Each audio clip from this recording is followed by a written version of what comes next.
नमस्कार दोस्तों, मैं डॉक्टर विकास चौधरी, इलेक्ट्रो होम्योपैथी प्रैक्टिशनर। आज आप सभी के बीच में मैं बात करने वाला हूँ S1 के बारे में। स्कोरोफ्लोसो-1 आप सभी जानते हैं कि लिम्फेटिक टेम्परामेंट की सबसे अच्छी मेडिसिन S1 है, जिसे हम शॉर्टकट में S1 के नाम से जानते हैं, स्कोरोफ्लोसो-1।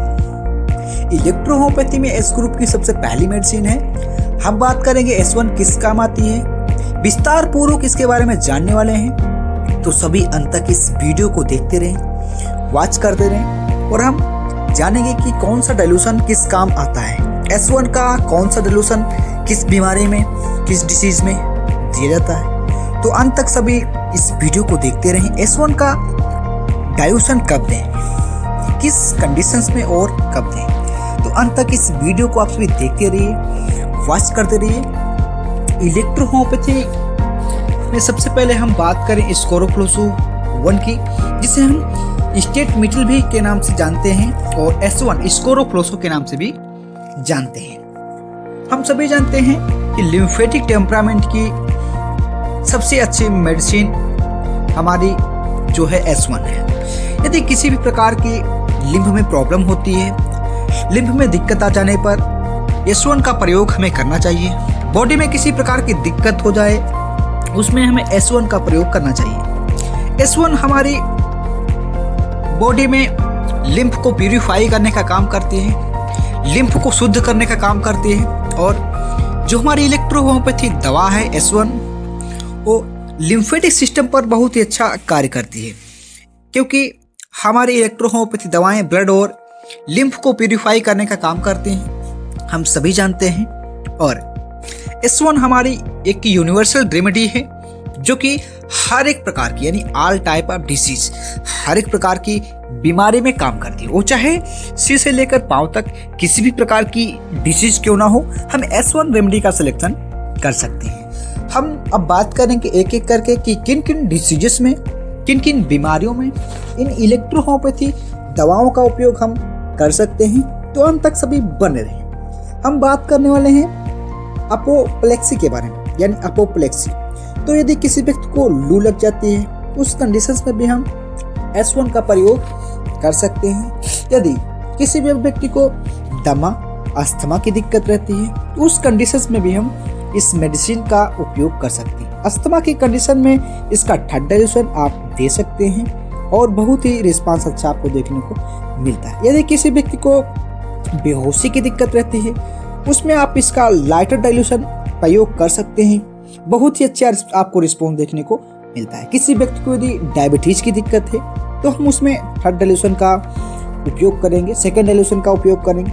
F1 के साथ हम दे सकते हैं, अच्छे रिस्पॉन्स आपको देखने को मिलेंगे। यदि किसी व्यक्ति को ड्रॉप्सी की दिक्कत है, जलोदर रहता है, तो सेकेंड डाइल्यूशन में हम इसका यूज कर पाएंगे। और यदि किसी व्यक्ति को डायपेप्सिया, बदहजमी, खाना हजम नहीं होता है, इंडाइजेशन की समस्या रहती है, उस कंडीशंस में हम S1 का उपयोग कर सकते हैं S10 के साथ में, या S1 S10 के साथ में हम इसका उपयोग कर पाएंगे। यदि किसी व्यक्ति को बुखार के कारण, फीवर के कारण उसका इम्यून सिस्टम लो हो गया है, इम्यूनिटी उसकी लो हो गई है, उस कंडीशंस में हम S1 का उपयोग कर सकते हैं, जिसमें हमें सेकेंड या फर्स्ट डाइल्यूशन का यूज करना रहता है। यदि किसी व्यक्ति को फिस्टुला की दिक्कत है, फिशर की समस्या, वगंधर रहता है, तो हम सेकेंड डाइल्यूशन का यूज करेंगे। और यदि उसको ब्लीडिंग भी रहती है, तो हम उसमें A1 या C1 का उपयोग कर सकते हैं। यदि किसी भी व्यक्ति को लंग संबंधी प्रॉब्लम्स रहती है, तो उस कंडीशन में हम P2 के साथ में S1 का प्रयोग कर सकते हैं और इसका उपयोग हम सेकेंड डाइल्यूशन में करेंगे और रिस्पांस अच्छे आपको देखने को मिलते हैं। यदि किसी व्यक्ति को मुंह की सूजन रहती है, तो उसमें हम लाइटर डाइल्यूशन का यूज कर सकते हैं और उसमें भी आपको रिस्पांस देखने को मिलता है। यदि किसी व्यक्ति को दांत दर्द की समस्या रहती है, तो उसमें भी इसका प्रयोग हम कर सकते हैं। और यदि किसी व्यक्ति को आप स्कोरोफ्लोसो-1 मेडिसिन देते हैं, यदि आप इलेक्ट्रो होम्योपैथी की कोई भी दवाएं देते हैं, तो S1 हमारा एंटीडोट के रूप में भी कार्य करता है। यदि किसी व्यक्ति को कोई नशा करता है, एडिक्शन की दिक्कत रहती है और नशा को छोड़ना चाहता है, तो उस कंडीशंस में भी हम S1 का उपयोग करके उसके नशा को हम छुड़ा सकते हैं। जो भी कोई एल्कोहलिक वर्जन है जो कि एल्कोहल का शराब का नशा करता है, तो उसको भी इससे छुड़ाया जा सकता है। और हम बात करें तो टेटनस में भी इसका प्रयोग आप कर सकते हैं। टॉन्सिलाइटिस हो गया, टॉन्सिलाइटिस में सेकेंड डाइल्यूशन में इसका यूज हम कर सकते हैं। और यदि किसी व्यक्ति को स्पर्मेटोरिया की दिक्कत रहती है, वीर्य संचलन की दिक्कत रहती है, तो S3 के साथ में S1 इसका हम सेकेंड डाइल्यूशन में उपयोग करते हैं और आपको बहुत ही अच्छा रिस्पांस देखने को मिलता है। यदि किसी व्यक्ति को पायरिया की समस्या रहती है तो उसमें भी C1 के साथ में हम S1 का प्रयोग थर्ड डाइल्यूशन में करेंगे। और यदि किसी व्यक्ति को साइटिका की दिक्कत रहती है, कमर दर्द, साइटिका की दिक्कत रहती है, लुम्बिगो की दिक्कत रहती है, तो उसमें हम सेकेंड डाइल्यूशन में इसका उपयोग C1, A3 या A2 के साथ में इसका उपयोग हम कर सकते हैं। यदि किसी व्यक्ति को स्किन डिसीज में सोराइसिस रहता है तो उसमें हम इसका यूज C1 के साथ में सेकेंड डाइल्यूशन में कर सकते हैं। यदि किसी व्यक्ति को एसिडिटी, हाइपर एसिडिटी रहती है तो उस कंडीशन में हम इसका थर्ड डाइल्यूशन D6 में या फिर उसका लाइटर डाइल्यूशन हम पेशेंट को दे सकते हैं। यदि किसी व्यक्ति को ग्लैंडुलर सूजन रहती है, ग्रंथियों की सूजन हो जाती है, ग्रंथियों का बढ़ जाना, तो उस कंडीशंस में भी हम S1 का लाइटर डाइल्यूशन का उपयोग करेंगे। लाइटर डाइल्यूशन का मतलब यानी हम उच्च मात्रा में डाइल्यूशन का प्रयोग करेंगे। किसी व्यक्ति को यदि कॉन्स्टिपेशन की समस्या रहती है, कब्ज की दिक्कत रहती है, तो हम S1 को S10 और S के साथ में देंगे और कब्ज की दिक्कत उसको दूर हो जाएगी। यदि किसी व्यक्ति को डायरिया की समस्या रहती है, दस्त, लूज मोशन रहते हैं, तो उसमें हम लाइटर डाइल्यूशन या फिर D6 का यूज कर सकते हैं। S1, S10 के साथ में इसका हम उपयोग कर सकते हैं। यदि किसी व्यक्ति को चिकन पॉक्स बड़ी मात्रा रहती है तो लाइटर डाइल्यूशन F1 के साथ में या C5 के साथ में हम इसका दे सकते हैं और रिस्पांस आपको जबरदस्त देखने को मिलेगा। यदि किसी व्यक्ति को पेट दर्द की समस्या रहती है, कॉलिक पेन रहता है, तो हम S1, S10 WE का उपयोग कर सकते हैं सेकेंड या फिर थर्ड डाइल्यूशन में। और यदि किसी व्यक्ति को साथ में गाउट या गठिया की समस्या रहती है तो S1 मेडिसिन का हम सिलेक्शन करेंगे, सेकेंड डाइल्यूशन में इसका उपयोग हम कर सकते हैं। और यदि किसी व्यक्ति को गैस्ट्राइटिस की समस्या रहती है, पेट में सूजन रहती है, डाइजेशन सिस्टम का सही नहीं रहना, तो उसमें हम S1 को S10 के साथ में उसका थर्ड या फिर उसका सेकेंड डाइल्यूशन यूज कर सकते हैं। यदि किसी व्यक्ति को पाइल्स की समस्या रहती है, बवासीर की समस्या रहती है और उसको साथ में कॉन्स्टिपेशन, कब्ज भी रहता है, तो हम सेकेंड डाइल्यूशन में इसका यूज कर सकते हैं और S को भी हम साथ में ले सकते हैं। और हम बात करें यदि किसी व्यक्ति को लुम्बिगो यानी कमर दर्द रहता हो तो कमर दर्द में भी इसका यूज कर सकते हैं और कमर दर्द में रिस्पांस आपको बहुत ही अच्छा देखने को मिलता है। किसी व्यक्ति को यदि खाज रहता हो, दाद रहता हो, फंगल की समस्या हो, तो उसमें भी इस S1 का हम उपयोग कर सकते हैं और इसका उपयोग हम सेकेंड डाइल्यूशन में करते हैं। एक्जिमा में भी हम इसका सेकेंड डाइल्यूशन में उपयोग करते हैं। यदि किसी व्यक्ति को गेनोरिया की दिक्कत हो, सुजाक की समस्या हो, तो सेकेंड डाइल्यूशन में इसका उपयोग हम कर पाएंगे। और यदि किसी व्यक्ति को लंग संबंधी दिक्कत हो, निमोनिया की समस्या हो, तो सेकेंड या थर्ड डाइल्यूशन में हम इसका उपयोग कर पाएंगे।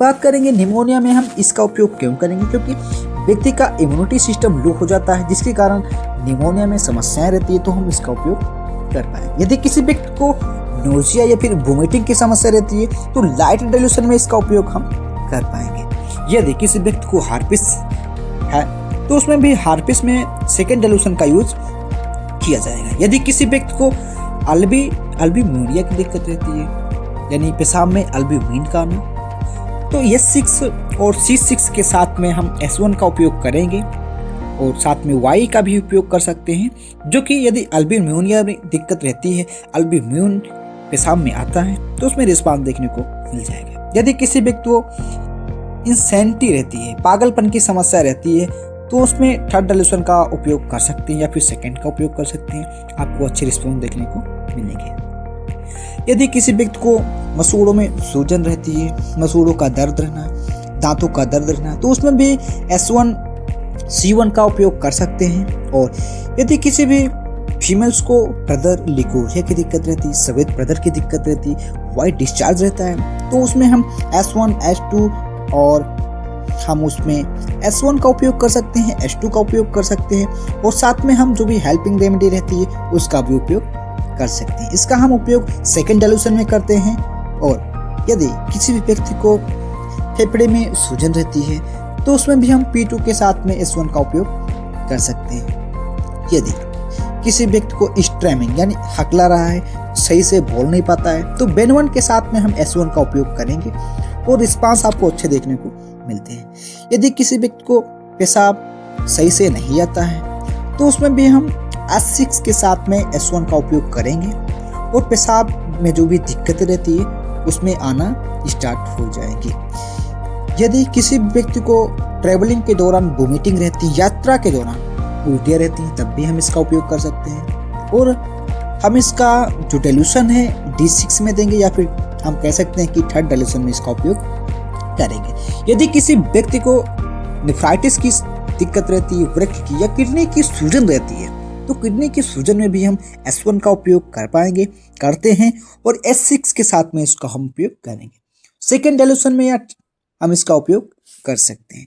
यदि किसी व्यक्ति का डिस्प्लेसमेंट ऑफ यूट्रस, गर्भाशय बाहर निकल गया हो या फिर गर्भाशय का बाहर निकलना, ऐसी समस्या रहती हैं, तो S10 S1 S2 के साथ में हम इसका उपयोग सेकेंड डाइल्यूशन में करते हैं। और यदि किसी व्यक्ति को ऐसे घाव रहते हैं जो कभी भरते नहीं, काफ़ी दिन से काफ़ी पुराने घाव देखने को मिलते हैं, तो उस कंडीशन में बेन1 ग्रुप के साथ में हम S1 का उपयोग करेंगे, जो कि हम थर्ड डाइल्यूशन में करेंगे या फिर लाइटर डाइल्यूशन में इसका हम उपयोग कर सकते हैं। ऐसे वुंड जो ठीक नहीं कभी होते और उसमें बहुत समय लगता है, तो इलेक्ट्रोपैथी अपनाना चाहिए। यदि किसी व्यक्ति को मेनिंजाइटिस की समस्या रहती है, मस्तिष्क में आवारण की प्रदाह रहती है, मस्तिष्क में ब्रेन में इन्फ्लामेशन सूजन रहती है, तो F1A1 के साथ में S1 का उपयोग थर्ड डाइल्यूशन में हम कर सकते हैं। यदि किसी व्यक्ति को, किसी फीमेल्स को एमेनोरिया की दिक्कत रहती है, मासिक धर्म बंद हो जाना जिसे हम कहते हैं, तो उसमें भी S1 का उपयोग हम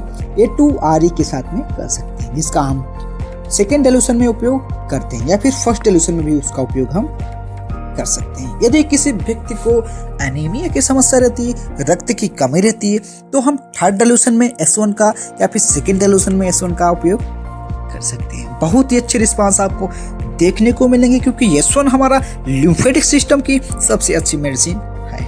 और यदि किसी व्यक्ति को अल्कोहल, शराब पीने की दिक्कत रहती है, वो नशा छोड़ना चाहता है, तो उस कंडीशन में भी इसका उपयोग किया जा सकता है। यदि किसी व्यक्ति को लेरिंजाइटिस की समस्या रहती है, उसकी सूजन रहती है, प्रदाह रहती है, तो उसमें भी हम सेकेंड डाइल्यूशन का उपयोग कर सकते हैं। यदि किसी व्यक्ति को आहार नली का सूजन रहती है, इसोफेगास का सूजन रहती है, तो उसमें भी हम इसका उपयोग कर सकते हैं। यदि किसी व्यक्ति को वेगेंटाइटिस की समस्या रहती है, उस कंडीशंस में भी हम इसका यूज कर सकते हैं और उसका हम सेकेंड डाइल्यूशन में यूज करेंगे।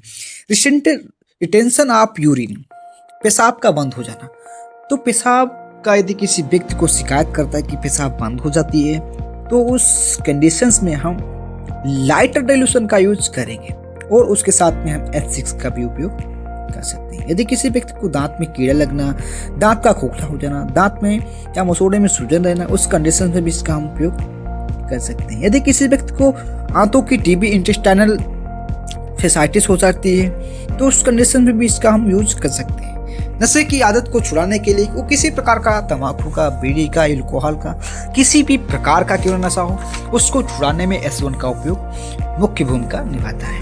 और S1 जो कि सबसे अच्छी मेडिसिन है, अन्य बीमारियों में यदि किसी भी प्रकार की डाइजेशन संबंधी समस्याएं रहती हैं, बीमारियां रहती हैं, तो उसको भी S1 ठीक करने के लिए बहुत ही अच्छा काम करता है। और S1 हमारा जो कि ऐसी बीमारियां जो लिम्फेटिक टेम्परामेंट की रहती हैं, जिसमें लिम्फ हमारा दूषित हो जाता है, तो उस कंडीशंस में हम इसका उपयोग कर सकते हैं। और किसी व्यक्ति को यदि अस्थमा की समस्या रहती है, मधुमेह रहता है, जलंधर की समस्या रहती है या फिर फीवर रहता है, भगंदर रहता है, तो उस कंडीशंस में भी हम इसका उपयोग करेंगे। और आपको रेमेडी का सिलेक्शन, डाइल्यूशन का सिलेक्शन अपने हिसाब से करना है।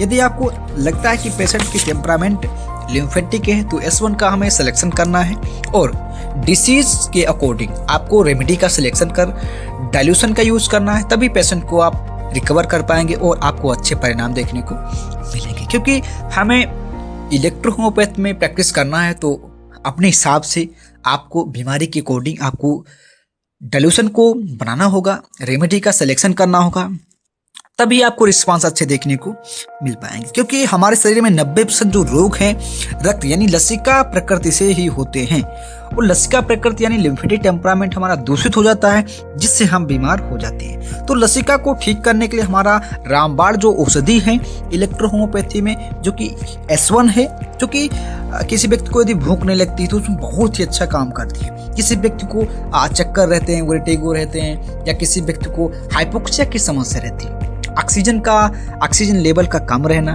तो उसमें भी बहुत ही अच्छा ये हमारा इलेक्ट्रोपैथी दवाई काम करेगी और हमने उसको यूज भी किया है। और ये टॉनिक के रूप में भी काम रहती है। यदि किसी व्यक्ति को अचानक पेट दर्द रहता है उसमें भी आप इसको दे सकते हैं। किसी व्यक्ति को बेहोशी रहता है, अचानक दौरे पड़ते हैं, तो उस कंडीशन में भी आप इसका उपयोग कर सकते हैं, दे सकते हैं। बहुत ही अच्छा आपको रिस्पॉन्स देखने को मिलेंगे। क्योंकि इलेक्ट्रोहोम्योपैथी दवाई जो कॉन्स्टिट्यूशनल औषधियाँ हैं इसके साथ में आप उसको दे सकते हैं और आपको अच्छे रिस्पॉन्स देखने को मिलेंगे। S1 को आप S10 के साथ में भी दे सकते हैं। यदि आप S1 को खाने से पहले तो S10 को खाना खाने के बाद में ले सकते हैं। भविष्य में आपको बड़े से बड़े क्रोनिक पुराने बड़े से बड़े माने जाने वाले रोग आपको कभी भी नहीं हो सकते। ये इलेक्ट्रोहोम्योपैथी मेडिसिन और उसके सिद्धांतों का मानना है। तो उम्मीद करता हूँ आज का वीडियो S1 यदि आपको पसंद आया तो हमारे YouTube चैनल को अभी लाइक सब्सक्राइब करें ताकि ऐसे ही वीडियो आपको मिलते रहे। तो मैं आपके लिए कोशिश करूंगा कि शुरुआत से लेकर आपको 38 मेडिसिन की जानकारी दी जाए। S1 से लेकर आपको जो भी S ग्रुप की मेडिसिन है, फिर C ग्रुप की मेडिसिन है, आपको एक एक करके विस्तार पूर्वक आपको जानकारी मिलती रहेगी। इसलिए हमारे YouTube चैनल पर आप सभी बने रहें।